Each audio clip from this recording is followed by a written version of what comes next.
buried the lead. Like 2/3 of the way down, there's the sub headline is police dispute that they refuse to help, and then they've got the police chief John Hayden talking about how weird this is. The way this has been handled. Anyway, we'll get that up on the website, 971talk.com /Cox. Right now, let me welcome in my guest. She is Brenda Talent from the Show Me Institute right here in St. Louis. Brenda, how are you? I'm great. How are you, Mark? It's great to see you. I know you were out late last night for the great event we had with your husband, former Senator Jim Talent, and a bunch of folks from Heritage. I was, and I learned a lot. That's good. And you've got a coloring book, I understand. Yes. That's good. They were handing out coloring books last night for people that needed safe spaces, I guess. I don't know. Brenda's in to talk a little bit about what's going on in Jeff City this session, and I guess not much has been accomplished at this point, right? I think that's a fair statement. There haven't been that many bills sent to the governor. Of course, our state has a history of waiting until the last minute to get it done. Right. And the legislature's now on spring break. But I thought I'd highlight for you what I call the good, the bad, and the ugly. Nice. Okay. So the good is that we do have bills pending which would reform our taxes, reduce our tax rates, that would reform education. Course access is one that looks like it may well cross the finish line, where individuals in school districts who don't have certain courses offered may be able to take them online by virtual learning. Oh, wow. That looks like it may go across the finish line. So we'll raise the age. You know, the bill that would say instead of presuming that at 17 you should be tried as an adult, we raise the age to 18, which most states actually have done. So that's the good. The bad would be that when we're talking about tax reform, we don't see anything. We saw initially conversations about capping economic development credits, which are basically the way our government picks winners or losers. You know, I like you, Mark, you get a tax credit. Brady, I don't like you, you don't get one. Right.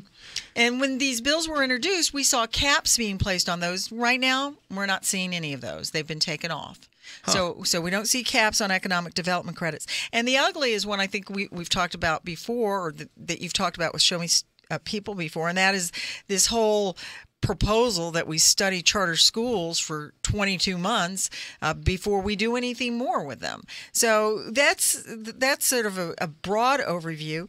And the real question is, you know, we've got a lot of people who talk about all the things they want to get done, and they're talking a really good game, but you know, they're not really playing a very good game. No, that's very true, and we're kind of running out of time, right? I mean, you got a month and a half roughly left in session. Roughly after spring break. And I'm sure they're all not probably back in until when, next week? The 26th. Okay, all right. Okay, so sometime next week they get back down there. On the issue of tax cuts, the governor, obviously with much fanfare before this other thing reared its ugly head, rolled out his tax cut plan, and some of the legislators said it was dead on arrival.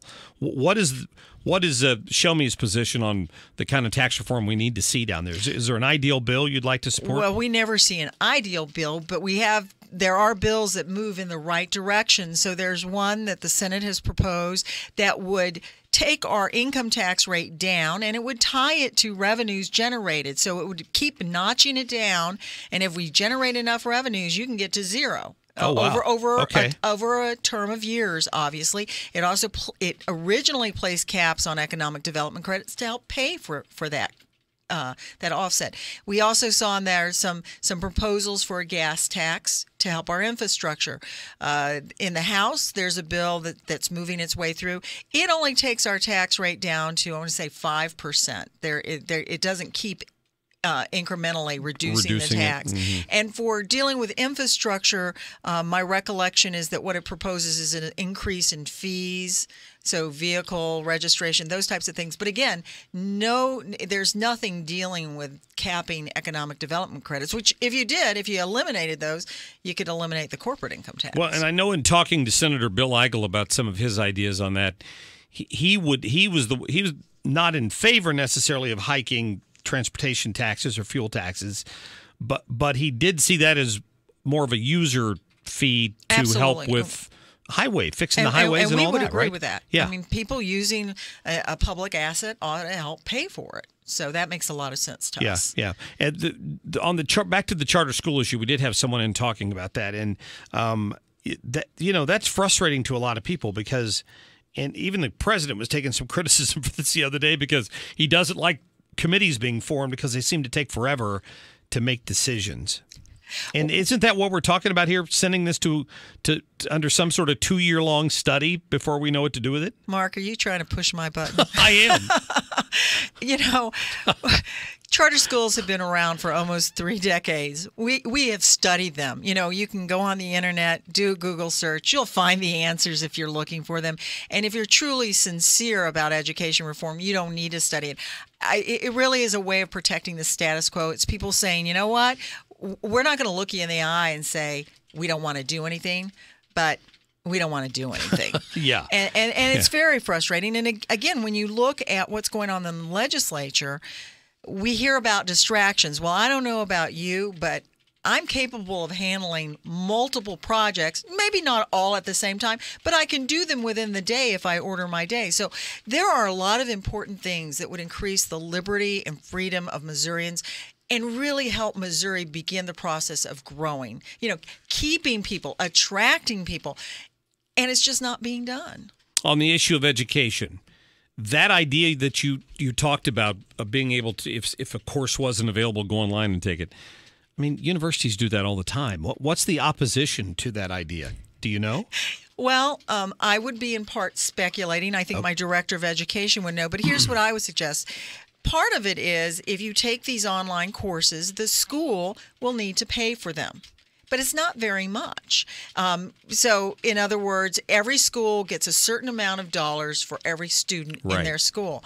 And what you're saying is, okay, if I sign up, my child signs up for one of these courses, then a portion of the money that the school would be using for its teacher will have to pay for whatever that course costs. But there are caps on it. We're not talking about a lot of dollars. At most, maybe $1,000. Okay. So, and by the way, it is giving the child the education that they need because you couldn't hire that math teacher who could teach AP Calculus. Right.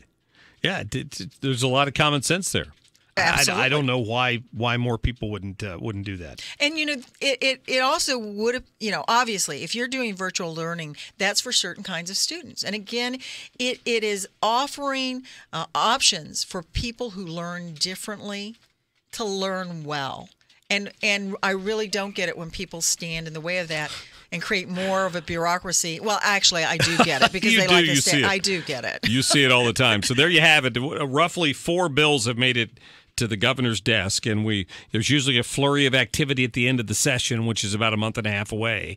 So we'll just keep our fingers crossed that we get a little more progress. The good gets across the finish line. That's what we're hoping for. That's what we'll push for. Good. Brenda Talent, thank you so much. Thank you for having me. ShowMeInstitute.org is the website. Go there and check that out, and there's stories on a lot of these issues that we just talked about. 314-969-9797. I'll have time to get to more of your phone calls after this.